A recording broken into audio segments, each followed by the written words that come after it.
Let's start with public speaking then, if that's okay. Yeah, right? sure. Yeah. And once again, having seen a lot of speakers, and I think we all have, and Goran here is I think the foremost expert in criticizing public speakers. But I think you do it extremely well, and it's always so engaging and fun to hear you speak. So what's your thinking behind it? How do you think when you're going to try to give a public talk and really make people engage and listen to what you have to say? How do you do it? Can I start with 2 examples? Yes. Real life examples of introductions that I've done. All right. The first one, Santa Claus, Hitler. Guess the third one. Have you seen that famous TV show with Aftershave and the Galenskaparna? Do you remember Harry Dime and his coach where he linked different... So there was one example. Santa Claus. Awesome Hitler. opening, yeah. The second example then. War in Syria, porn war between different cities. The news today was certainly not a good one, but here we are, and so forth. So what I see is as my obligation is to make the best of my minutes and focus on the introduction and the closure, and if I have time, the passages between different sections. If I fail in the actual sections, no one will really bother, or they might do, but that's okay.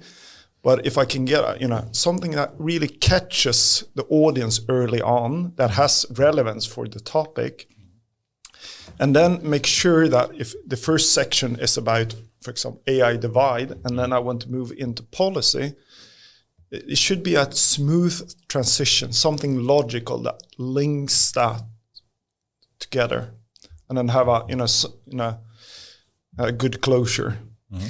So a structure here: start, end, transition. Is if you're short of time and someone needs to. I need a presentation. I start with, okay. Yeah. Tip number 1. I mean, really. This is super interesting. Yes. Wait. Okay. Let's start with this. How much do you prepare before the presentation, and how do you do that? Honestly? Because no, please lie to us. Because there are 2 types of speakers. Okay, there are people that are so confident and they will basically just wing it. Okay, Henrik is one of them. He can speak to whoever. I don't wing it. You don't wing it. You prepare very much, but you don't, for example, ask who is in the room. I have never heard you ask me like, Goran, who's going to be in a room? But I know.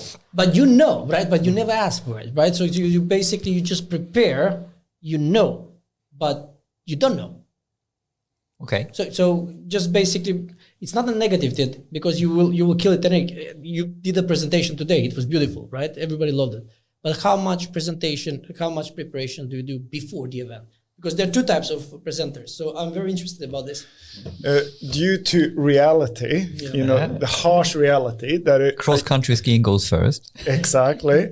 I generally speaking don't have a lot of time to prepare.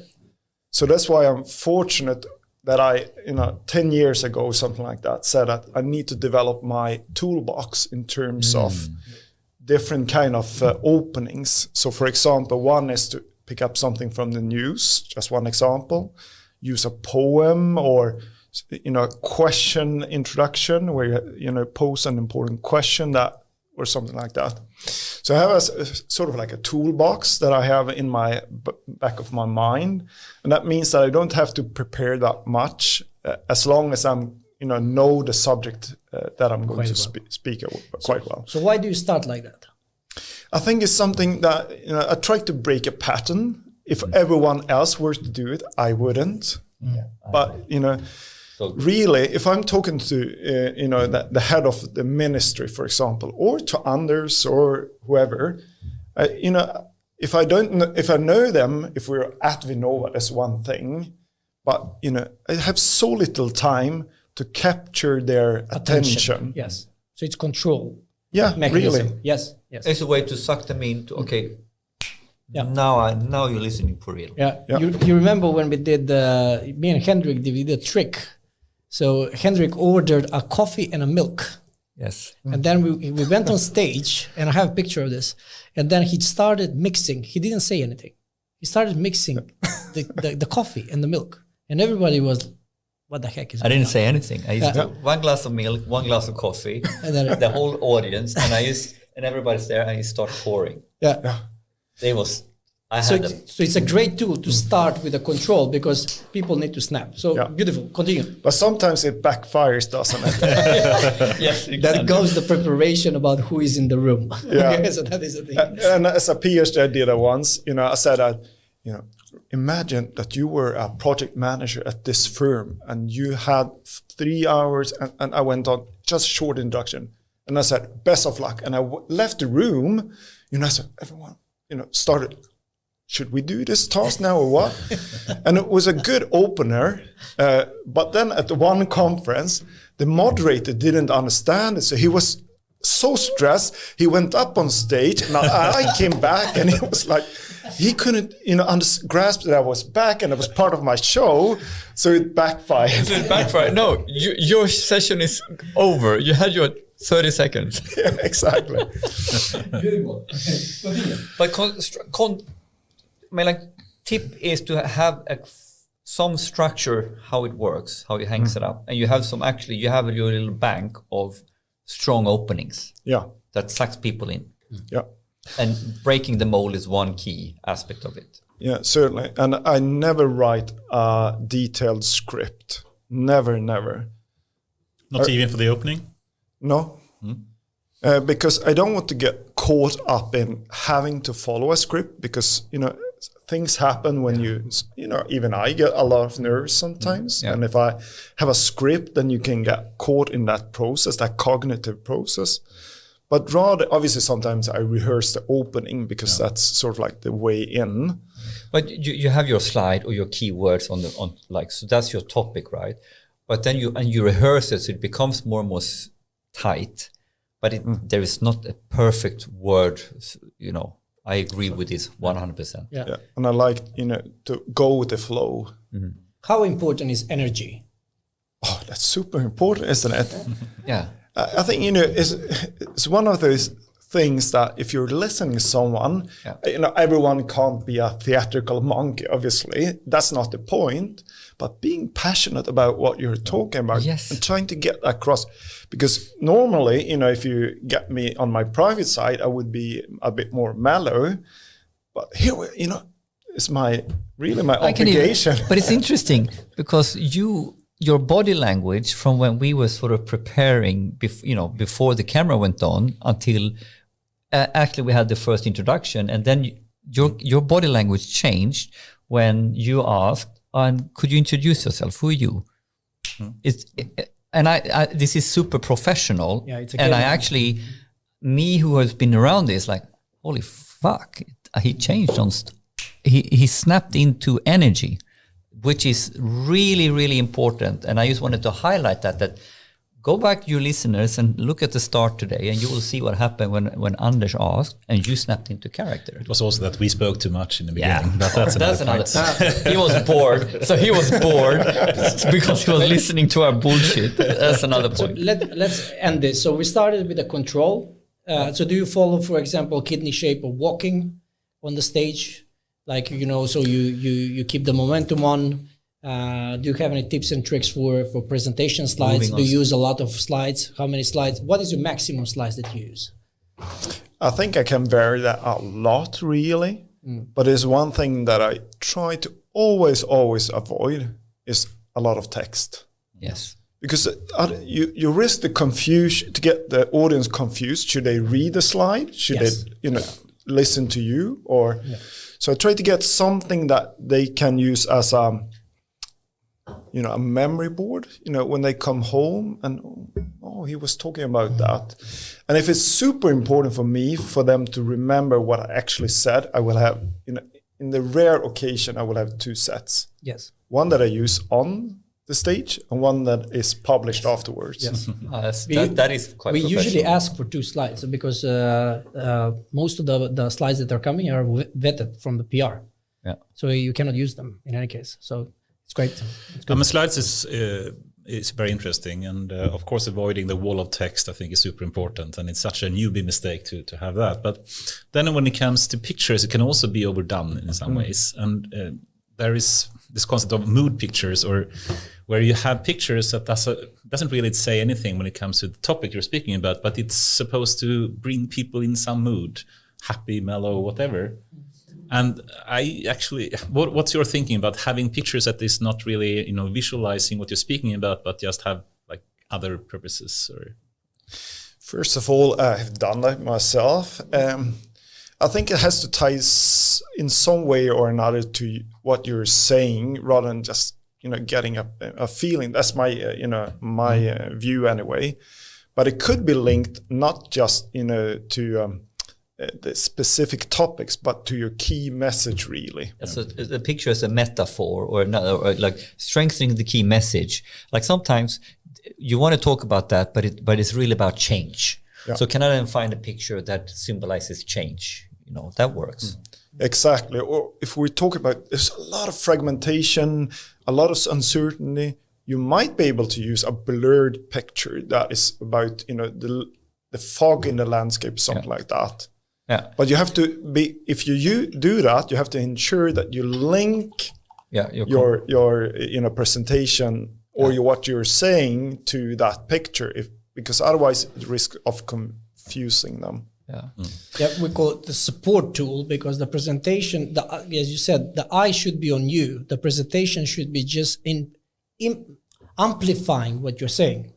Errol Kuhlmeister is actually quite good in this. He chooses pictures that would just amplify one key point. He doesn't write this, so just basically it's one word.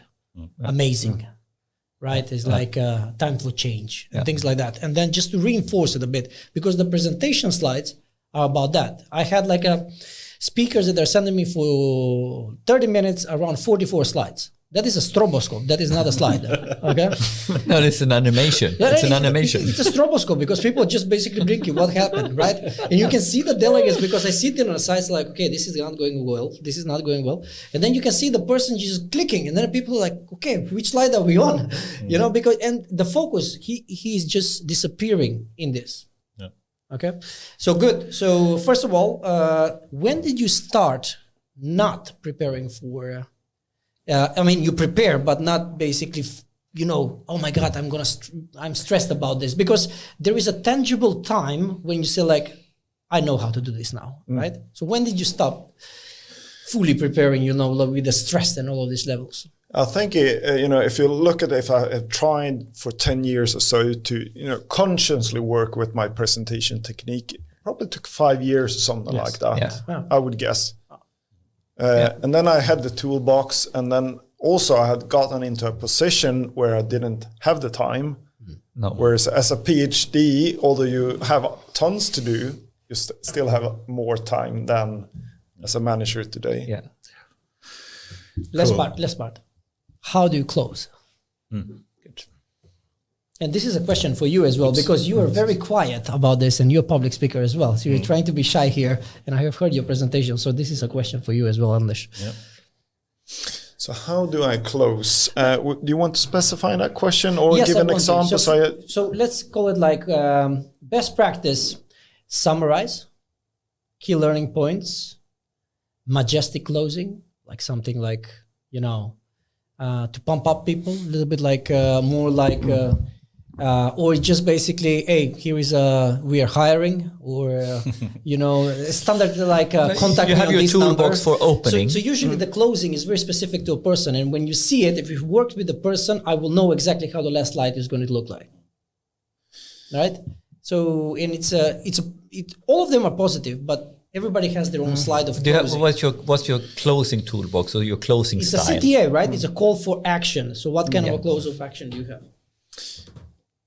I think I do have a variety there, but what I try to do, at least, if I succeed or not is another matter, but I try to give a punchline that is action-oriented, but it must link back to the opening. Yes.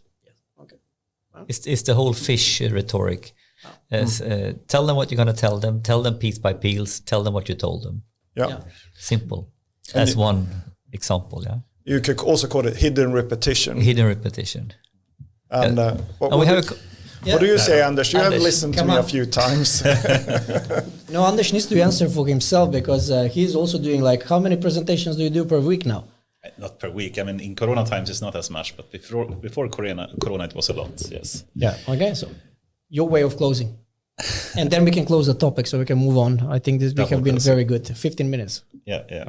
No, but of course, something encouraging is really, something call to action, something saying, this person says, and you can have some really inspiring words. If we do this right, here is what can happen. Simply to have something really inspiring to let people, rethink. If you do this right, it's this awesome thing is going to happen. Something like that. And Henrik, the last. I know your slides, so. I mean, like I always try similar structure to what you highlighted, focusing on the opening, the transition. I always even looked at each slide as what's my key message on this slide? Also, what's the opening? What's the key message? What's the transition message to the next slide? So if I have 10 slides, I actually know exactly how I go through that. The rest is I know the topic, right? And then ultimately, I don't know if it's Aristotle, Plato, or what the fuck it is. It's the fish, right? Tell them what you're going to tell them.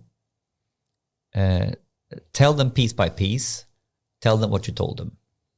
So you put an executive summary in with the value proposition, and with the value proposition outlines the key topics, and then you move into the key topics and you do that. Then the way I do that is different, right? So sometimes I do a very formal agenda. Many times right now, I don't do an agenda on purpose because I don't want them to really know where this is going, right? So it's also a little bit like if you tell a story, once upon a time, you don't let people kind of look at the different chapters. It's ruining the story, right? So storytelling. So what's a good starting point? What's a good story and has a peak? And what is the ending, right? Key message, key messages and a call to action, typically. Yeah, we could speak about this forever, I think. And, should we put humor into some of the slides and things like that? But okay, let's close this topic. But linking this is important. If we want to do data and AI, if we want to convince people who doesn't know and understand the topic, it's not their home. We are taking people outside of their comfort zone, maybe competence-wise or whatever. We are talking to bosses, and it's we need to be good at this. I think it's key. I think it is. Communication is so underrated, I think. And if you look at Americans that got trained in school so much more than Swedish people do, and it's a bit sad. I think public speaking should be taught much more than it is in Swedish. And especially on a nerdy topic. One question that really helped me personally was, when I started to post the question, if you listen to someone and they are trying to do a good presentation and they don't fully succeed, do you judge them or not? And then you post that question to yourself. If you do that, do you judge yourself or not? And for me personally, I was much harsher on myself. But when I saw someone else that was, really trying to do a good job on stage, and it didn't fully succeed, at least I appreciate that. And getting that external perspective on myself was something that helped me. Yeah, I still remember Adam Kava, one of the best speakers I've seen, at least, and he keeps speaking about how he fails all the time. And he builds up so much trust by being so honest and transparent. The victim model, right?